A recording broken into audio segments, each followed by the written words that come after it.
Welcome to This Explainer. Today we're unpacking a concept that literally has zero loyalty, yet every single person on the planet wants to get their hands on it. We're talking about money.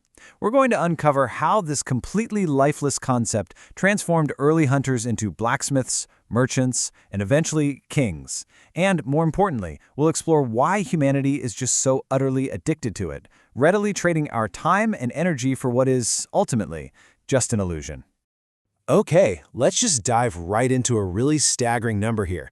If you look at the physical money actively circulating in the world, it sits at around $40 trillion, which is a lot.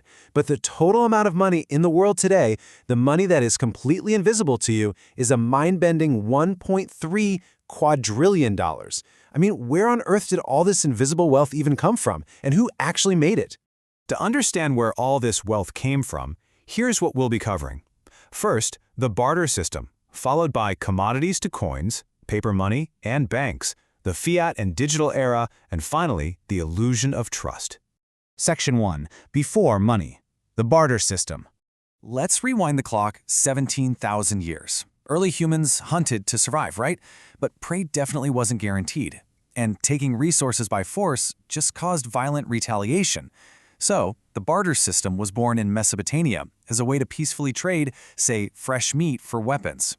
As we map out this timeline, from that very first barter system all the way to metallic coins 2,600 years ago and eventually up to modern cryptocurrency, we can see exactly how the mechanisms of human trust evolved. But the barter system had a fatal flaw. It's called the coincidence of wants. Just imagine, you have a goat and you really want a sword. If the blacksmith doesn't want your goat, well, no trade can happen. You are completely stuck. As populations grew and people started farming alongside hunting, keeping track of who owed what to whom just became this massive headache. Humanity desperately needed something universal. Which brings us to Section 2, from commodities to coins, finding universal value. So, to completely bypass that barter flaw, early humans started monetizing rare items that everyone universally wanted. This was the birth of commodity money. Suddenly, you didn't need to find someone who specifically wanted your goat. You just traded the goat for a widely accepted commodity, and then used that to buy your sword. But guys, the sheer absurdity of some of these early commodities was wild. I mean, people were using tobacco, salt, animal skins, whale teeth, and cowrie shells. Tragically, it was even common to use enslaved humans as currency. But perhaps the absolute most bizarre example comes from Yap Island, where people used rye stones. These were massive donut-shaped rocks weighing up to 5 tons. They were so heavy that once they were placed somewhere, they literally just sat there forever. People just mentally remembered who owned which rock. And while commodities definitely made trade easier, things like animals died, alcohol perished, and honestly, it was incredibly difficult to uniformly value a whale tooth against, say, a bag of salt. So to finally standardize value and create something that wouldn't, rot or die, we turned to metal. About 2,600 years ago, ancient Greece introduced the Lydian stater. Forged from a mix of gold and silver and stamped with a lion and bull, this was the world's very first true coin. Suddenly, value is completely standardized. Every king and every empire started minting coins in their own name, and global trade absolutely exploded. But around 500 BC, as overseas trading really started booming, a massive new problem emerged. Coins are incredibly heavy. Transporting vast amounts of gold on ships literally weighed the vessels down, took up way too much space, and made them massive targets for theft. Plus, counting them took forever. Humanity needed something lighter. Which brings us to a quote that perfectly sets up our next major historical shift. Everybody likes progress, but nobody likes change. Section 3. Paper money and banks. The birth of the IOU. And people definitely resisted leaving their precious metals behind. In fact, when Emperor Kublai Khan introduced the first paper money made from tree bark, he literally had to enforce its adoption with the death penalty. But what this paper actually represented was an IOU. The paper itself wasn't wealth. It was just a written promise that your physical gold was stored safely away, and you could theoretically trade this piece of paper back to the issuer for your actual gold coins whenever you want it. And obviously, it was way easier to carry a stack of paper on a ship than 5 tons of metal. However, this brilliant solution actually set the stage for a recurring disaster.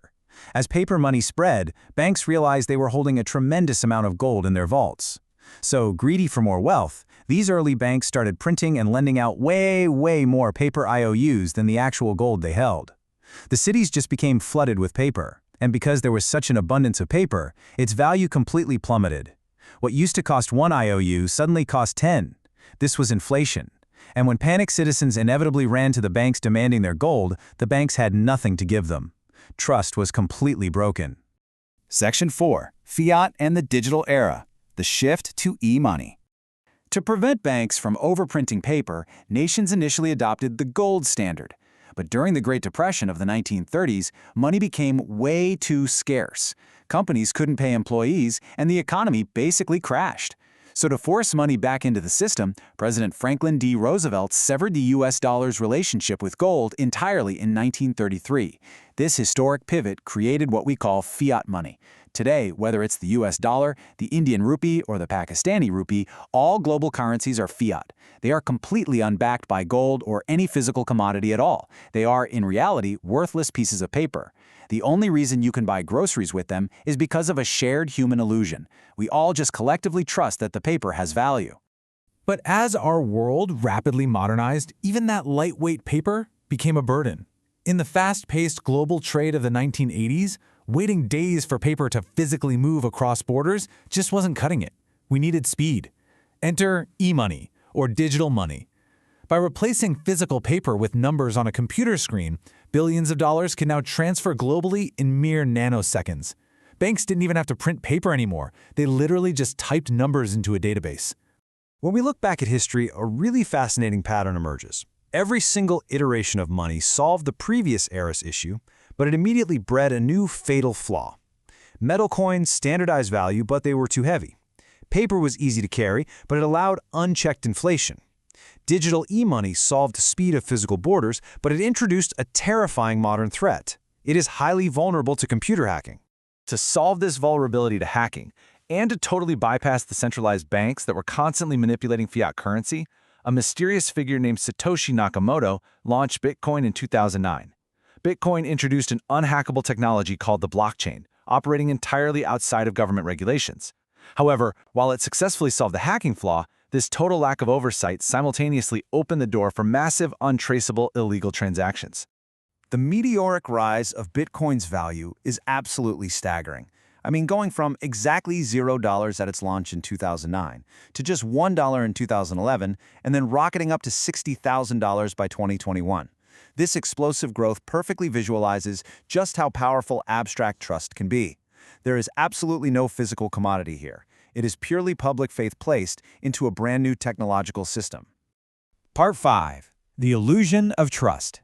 The world runs on trust. The really sobering reality of this entire journey is that the world actually runs on trust, not money. What sits in your bank account is essentially an illusion that decreases in purchasing power every single day due to inflation. So how do you survive this? Well, you have to realize what the wealthy already know. The wealthy do not grind from dawn to dusk for depreciating paper. Instead of working for money, they make money work for them. They do this by educating themselves financially and investing their fiat into real money, assets like real estate, businesses, or scarce resources that genuinely increase in value over time, actually protecting them from inflation.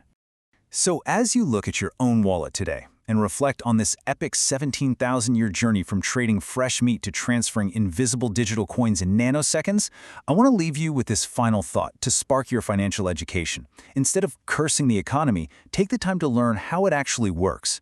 Ask yourself right now, are you working for money, or is your money working for you? Thanks so much for joining me on this explainer, and I'll catch you next time.